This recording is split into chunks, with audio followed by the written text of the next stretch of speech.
2023 শিক্ষাবর্ষে আমরা গ্রীষ্মকালীন ছুটিতে বইয়ের তথ্য কেবলমাত্র পাঠ্য নয়, এর বাইরে নির্দিষ্ট শিল্প কলকারখানা পরিদর্শনের মাধ্যমে কিছু তথ্য সংগ্রহ করা এবং সেই তথ্যপঞ্জির বিশ্লেষণের মাধ্যমে আজ আমরা জানতে পারবো কেন একটা শিল্প গড়ে ওঠে, কি কি কারণ থাকলে একটা শিল্প গড়ে ওঠে।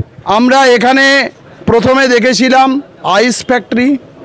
আজ আমাদের দ্বিতীয় অবজারভেশন যেটা আছে সেটা কাঠচেরাই শিল্প, যেটা দিয়ে আমরা ভোগ্য পণ্য হিসাবে আসবাবপত্রকে আমরা দেখতে পাই। আসবাবপত্র বলতে চেয়ার, টেবিল বা কাঠের তৈরি বিভিন্ন সামগ্রী। অর্থাৎ কানাডা বা বিভিন্ন দেশে কাষ্ঠশিল্প উন্নত কেন, তার মূলত কারণ হচ্ছে সেখানে কাঁচামালের অভাব হয় না। তাহলে আমি বলেছিলাম শিল্প, আজ আমরা এখানে এসেছি সেটা হচ্ছে কাষ্ঠশিল্প।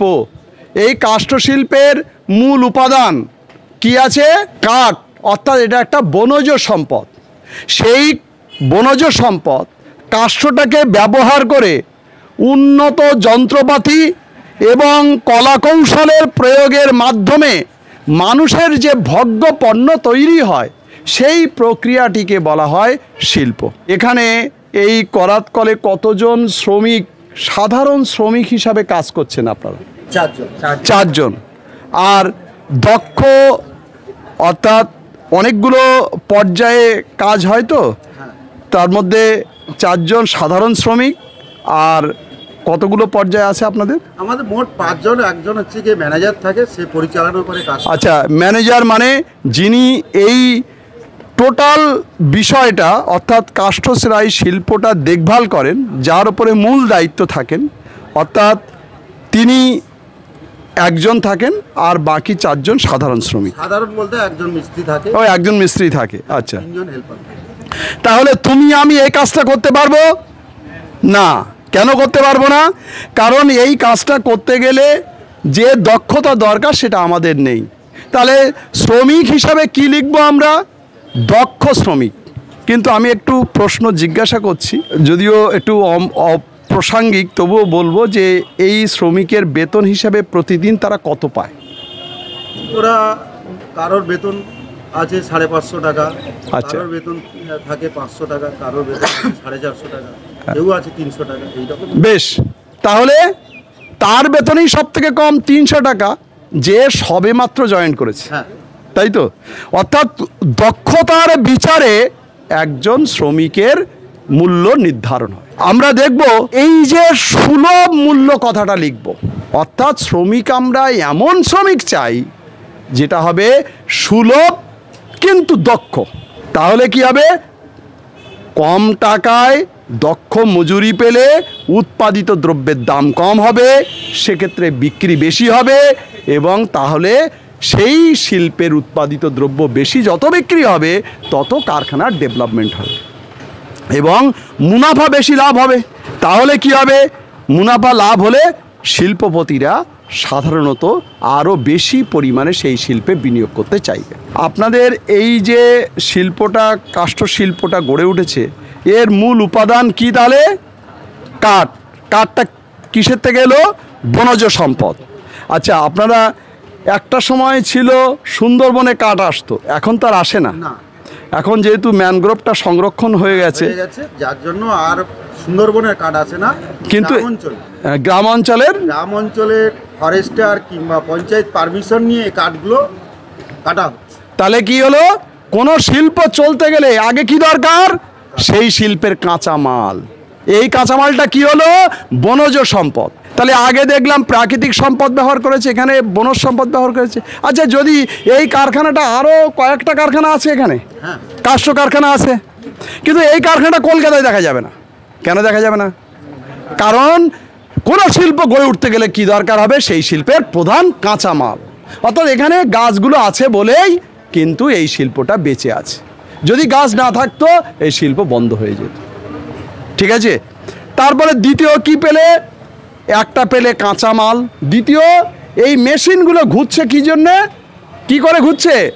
বিদ্যুৎ। সেই বিদ্যুৎটা, তাহলে দ্বিতীয় পয়েন্ট হলো বিদ্যুৎ। এটা তাপবিদ্যুৎ। যদি এটা তামিলনাড়ুতে হতো তাহলে জলবিদ্যুৎ। তাহলে এখানে তাপবিদ্যুৎ 1 ইউনিট বিদ্যুৎ উৎপাদন করতে যদি 10 টাকা খরচ হয়, জলবিদ্যুৎ উৎপাদন করতে সেখানে 5 টাকা খরচ হবে। তাহলে তামিলনাড়ুতে এই জন্য কারখানা অনেক বেশি বৃদ্ধি হচ্ছে। কেন না, সেখানে জলবিদ্যুৎ বলেই সেখানে উৎপাদিত দ্রব্যের দাম কম হয়ে যাচ্ছে, সেই জন্য সেখানে শিল্প অনেক বেশি হয়ে যাচ্ছে। আমাদের ওয়েস্ট বেঙ্গলে শিল্পগুলো কি বন্ধ হয়ে যাচ্ছে কেন? বিদ্যুতের দাম বেশি। এছাড়া আরও অনেক কারণ। আপনাদের কারখানা কখনো কখনো বন্ধ হয় রাজনৈতিক প্রেক্ষাপটে, বন্ধ ডাকা এগুলোতে, তাই তো? তাহলে রাজনৈতিক যদি সুস্থতা না থাকে তাহলে কি হবে? এই কারখানাগুলো যেদিন লক আউট, এই শ্রমিকগুলো কেউ কাজ করতে পারবে না, কিন্তু আপনাদের বেতন দিতে হয়। তাহলে বেতন দিতে গেলে কি হবে? যে মালিক তো নিজে থেকে দিতে পারবে না, তাহলে কারখানা উৎপাদিত দ্রব্যের দামের ওপরে তাকে লাভ রেখে তবে কারখানার শ্রমিককে বেতন দিতে হবে। তাহলে সেক্ষেত্রে কি হবে? উৎপাদন ব্যাহত হলো, কারখানা আস্তে আস্তে নষ্ট হয়ে যাবে। অর্থাৎ যদি এই রকম রাজনৈতিক পরিস্থিতি সুস্থতা না থাকে, ধর্মঘট, লকডাউন, লকআউট বা দীর্ঘ লকডাউন, ফলে শ্রমিকের উৎপাদনের যেমন তাকে পেমেন্ট করতে হবে। যদি আজকে কোনো কারণে এখানে বন্ধ হয়েছে, এই শ্রমিকগুলো কাজ করতে পারতো না, কিন্তু তাকে পেমেন্ট করতে হতো। ফলে মালিক কী হতো? এই কারখানাটা ধীরে ধীরে দিনের পর দিন যদি এরকম লকডাউন হয়, আস্তে আস্তে কারখানা আর চলবে না, বন্ধ হয়ে যাবে। আবার কি দেখতে পাচ্ছ এখানে দ্বিতীয় উপাদান কি বলেছিলাম? এখানে পরিবহন ব্যবস্থা কি দেখতে পাচ্ছ? 117 নম্বর জাতীয় সড়ক। কারখানাটা এখানে নয়, মাঠের মাঝখানে হতে হতো। কেন হতো না? কারণ এই যে ভারী ভারী কাঠগুলো নিয়ে আসা সম্ভব হতো না, তার জন্য কি হয়েছে? মেন সড়ক রাস্তার পথে হয়েছে। আবার এখানকার যে কাঠগুলো কাটানো হচ্ছে, তার যে গুঁড়িগুলোকে কেটে যে আসবাবপত্র তৈরি করা হবে, সেগুলো যাতে সহজে চলে যেতে পারে, সেই জন্য রাস্তার ধারে প্রয়োজন। আর একটা কী পেলে না, এই কারখানাটার জন্য দেখো বৃহৎ আয়তন, 2 বিঘা জমি না 1 বিঘা জমি, 1.5 বিঘা জায়গার উপরে, তাহলে বৃহৎ আয়তন জায়গা। এই জায়গাটার দাম কয়েক কোটি টাকা। অর্থাৎ তুমি আমি শিল্প তৈরি করতে পারবো না। শিল্প তৈরি করার জন্য প্রচুর মূলধনের প্রয়োজন। এই মূলধনটা লাস্ট লাইন হবে। মূলধন প্রয়োজন কি কি কাজে? মূলধন প্রয়োজন, জমি কেনা মূলধন প্রয়োজন, ট্রাকে করে কাঁচামাল নিয়ে আসার জন্য মূলধন প্রয়োজন, কাঁচা মালের জন্য মূলধনের প্রয়োজন, শ্রমিকের বেতনের জন্য মূলধনের প্রয়োজন। এই সর্বাগ্যে মূলধন, তাহলে প্রচুর মূলধন বিনিয়োগের দরকার। তাহলে এই মূলধনটা পাবে কোত্থেকে মালিক? না, পণ্যদ্রব্য শুধু বিক্রি হলে হবে না, এর জন্যে ব্যাংক থেকে লোন নিতে হবে, LIC থেকে লোন নিতে হবে, তবে এই বৃহৎ পরিমাণে মুনাফা পাওয়া যাবে। ঠিক আছে? এই সুনির্দিষ্ট কারণগুলির উপরে নির্ভর করে সেখানে একটা শিল্প গড়ে ওঠে। তো আমরা মূলত পেয়ে গেছি মালিককে, পেয়ে গেছি যিনি এই কারখানাটা তৈরি করেছেন। তো আমি একটু জানতে চাইব যে এই কারখানাটা সুস্থভাবে চালাতে গেলে মানে কি কি উপাদান আপনার দরকার হচ্ছে, সেগুলো সম্পর্কে একটুখানি জানতে চাইবো। আর আমার শিক্ষার্থীরা, আপনারই শিক্ষার্থী, তারা হাতে কলমে কতটা শিখলো, বইয়ের পড়া মুখস্থ করার থেকে এটা কতটা তাদের ভালো হলো, সেই বিষয়ে একটু আপনি বলেন। প্রথমত মানসিকতা, কে কি করতে চায়, কার আগ্রহ কোন দিকে, বাহ। এই মানসিকতা যার যেমন আছে তেমনভাবেই যে শিল্পের প্রতি আছে সে সেই দিকেই আকৃষ্ট হয়। তো আমার জীবনে প্রথমেই ইটের শিল্প, জানো তো, ব্রিকফিল্ড, এই শিল্প নিয়ে আমি দীর্ঘদিন ঘেঁটেছি। তারপরে দেখলাম প্রচুর লেবার প্রবলেম, এই শিল্প নিয়ে আমি কন্ট্রোল করতে পারবো না। এরপরে আমি অপেক্ষাকৃত কম শ্রমিক লাগে এইরকম একটা শিল্পের দিকে ঝুঁকি। তা প্রথমে শিল্প করতে গেলে যেটা লাগে সেটা ধরো স্থানীয় পঞ্চায়েতের ট্রেড লাইসেন্স, এরপরে ফরেস্ট লাইসেন্স, এই শিল্পের জন্য, এই সমিল ব্যবসার জন্য যে দুটো লাগে, ট্রেড, একটা সরকারি অনুমোদন, যেটা ছাড়া শিল্প হবে না, এটাও তোমাদের খাতায় লিখতে হবে। তাহলে প্রথমে পঞ্চায়েত থেকে ট্রেড লাইসেন্স নেওয়া, এরপরে হচ্ছে ফরেস্ট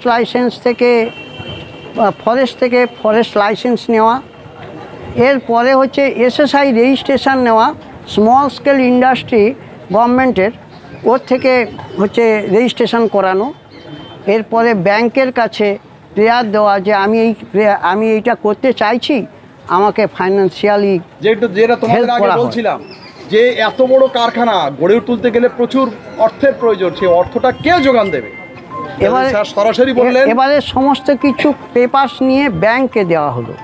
এবার ব্যাংক পারমিশন দিল, ব্যাংক টাকা স্যাংশন করলো, তারপরে আমরা এই শিল্পটাকে স্থাপন করার জন্যে উঠে পড়ে লেগে গেলাম।